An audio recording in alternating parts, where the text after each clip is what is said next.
నమస్తే ఫ్రెండ్స్, నేను మీ పంగరాకేష్ బహుజన్. సమానత్వం, సామాజిక న్యాయం, సామాజిక స్పృహ, రాజకీయ స్పృహ, వివక్ష.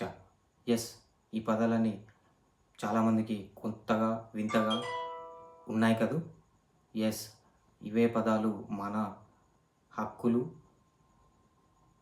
మానవ హక్కులు, బడుగు బలహీన వర్గాలకు హక్కులు కలిగించిన గొప్ప ఎంతోమంది జీవితాలు త్యాగం చేస్తేనే మనకి వచ్చాయి.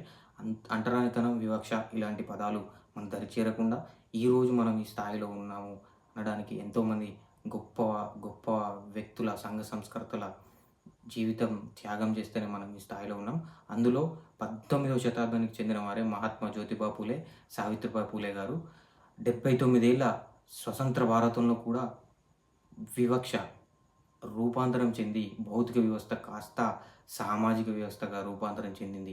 కానీ 19వ శతాబ్దంలోనే, అంటే 200 ఏళ్ల కిందటే ఈ భౌతిక సామాజిక వివక్ష మీద మనకు దరిచేరకుండా యుద్ధం ప్రకటించిన యుద్ధం ప్రకటించి బహుజనులకు హక్కులు, బహుజనులతో పాటు మహిళలకు, ప్రతి మహిళకు చదువుకునే అవకాశాన్ని కల్పించి సామాజిక దురాచారాలు, సతీ సహగమనం, వితంతువులకు హక్కులు, ముఖ్యంగా బహుజనులకు అనగా బీసీ, ఎస్సీ, ఎస్టీ వర్గాలకు సమానత్వం కోసం 200 ఏళ్ల క్రితమే పోరాటం చేసి మనం ఈరోజు ఇలా అన్ని హక్కులు కలిగి ఉండడానికి కారణం అయిన సంఘ సంస్కర్తలు అయిన నిజమైన మహాత్మా అయిన మన మహాత్మా జ్యోతిబా పూలే గారి మరియు మొట్టమొదటి మహిళా ఉపాధ్యాయురాలైన, మన దేశంలోనే మొట్టమొదటి మహిళా ఉపాధ్యాయురాలైన సావిత్రిబాయి పూలే గారు, మహాత్మా జ్యోతిబా పూలే గారు, సావిత్రిబాయి పూలే గారి దంపతుల యొక్క గొప్ప త్యాగం ఒక సినిమా రూపంలో, వాళ్ళ గొప్ప పోరాటం ఒక సినిమా రూపంలో ఏప్రిల్ 27, 2025 రోజున రిలీజ్ కావడం జరిగింది.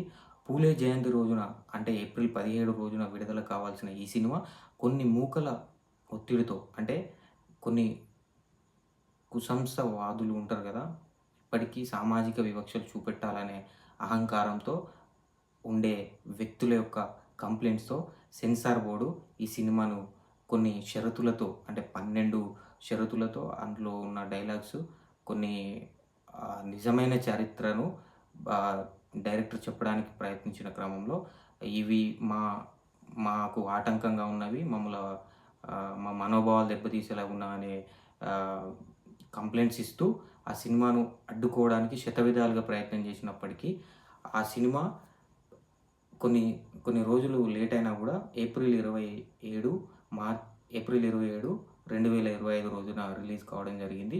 ఈ సినిమా హిందీ ఆడియోలో ఉన్నప్పటికీ ప్రతి ఒక్క బహుజన బిడ్డ, అంటే దేశంలో ఉన్న అత్యధిక మంది 80% ఉన్న బీసీ, ఎస్టీ, మైనారిటీ వర్గాల బిడ్డలు, అంటే 120 కోట్లలో 80-90 కోట్ల మందిని బహుజన బిడ్డలు ఉన్నప్పుడు ప్రతి ఒక్క వ్యక్తి ఈ సినిమా ఖచ్చితంగా చూసి తీరాలని, చూసి చరిత్రలో జరిగిన తప్పిదాలు, చారిత్రకలో మనకు జరిగిన అవమానాలు గుర్తుంచుకొని భవిష్యత్తులో వర్తమానంలో మనకు ఇవి జరగకుండా ప్రతి ఒక్క బిడ్డ రాజకీయ స్పృహతో, సామాజిక స్పృహతో మన ఈ సమాజంలో సమాన హక్కులు, హక్కులతో జీవించాలని. చరిత్రలో జరిగిందని మార్చలేం, బట్ ఇప్పుడు జరగకుండా ప్రతి ఒక్క బహుజన బిడ్డ, బీసీ, ఎస్టీ, మైనారిటీల వర్గాల బిడ్డలు హక్కులతో, అన్ని సామాజిక హక్కులతో, సమాన హక్కులతో జీవించాలని కోరుకుంటూ ఇలాంటి గొప్ప చారిత్రక సినిమాను మనం ప్రతి ఒక్కరూ ఈ తరానికి, భవిష్యత్ తరాలకు తెలిసేలాగా మనందరం చేసి ప్రమోట్ చేయాలని, మనందరం చూస్తూ ఇతరులను కూడా చూడమని సజెస్ట్ చేయాలని కోరుకుంటూ, చివరగా మనం మొన్న ఒక సినిమా చూసాము, అది కూడా చారిత్రక సినిమా, చావా సినిమాలో ఔరంగజేబు పాత్ర మనల్ని, ప్రతి ఒక్కరిని ఒక కోపానికి తీసుకొచ్చేలా చేసింది. ఈవెన్ నేను కూడా కోపానికి రావడం జరిగింది. ఎందుకు అనంటే, పరాయివాడు మన దేశ పౌరుల మీద వివక్ష చూపెడుతూ రాక్షసత్వాన్ని ప్రదర్శిస్తూ ఎంతటి అవమానాలు, చంపడము ఇలాంటి చేసినప్పుడు సహజంగా అందరికీ కోపం రావడం జరుగుతుంది, సహజమే. కానీ పరాయివాడు చేసింది రాక్షసత్వం అయితే, మన దేశంలో ఉన్న బిడ్డలను, మన దేశంలో ఉన్న బహుజన, అట్టడుగు, దళిత వర్గాల బిడ్డలను, మన దేశ పౌరులే, మన దేశ వ్యక్తులే వివక్ష, అంటరానితనంతో కొన్ని వందల ఏళ్ళు, కొన్ని వేల ఏళ్ళుగా చరిత్రలో వివక్ష, అంటరానితనం చూపించి చాలా అన్యాయం చేశారు. ఇది కూడా మనం ప్రతి ఒక్క బిడ్డ గుర్తుపెట్టుకోవాలి. స్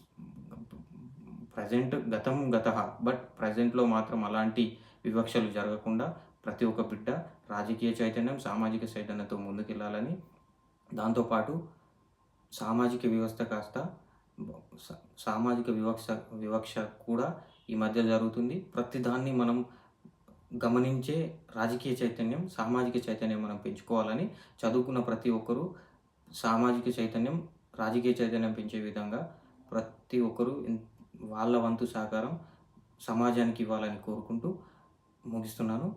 జై భీమ్, జై పూలే.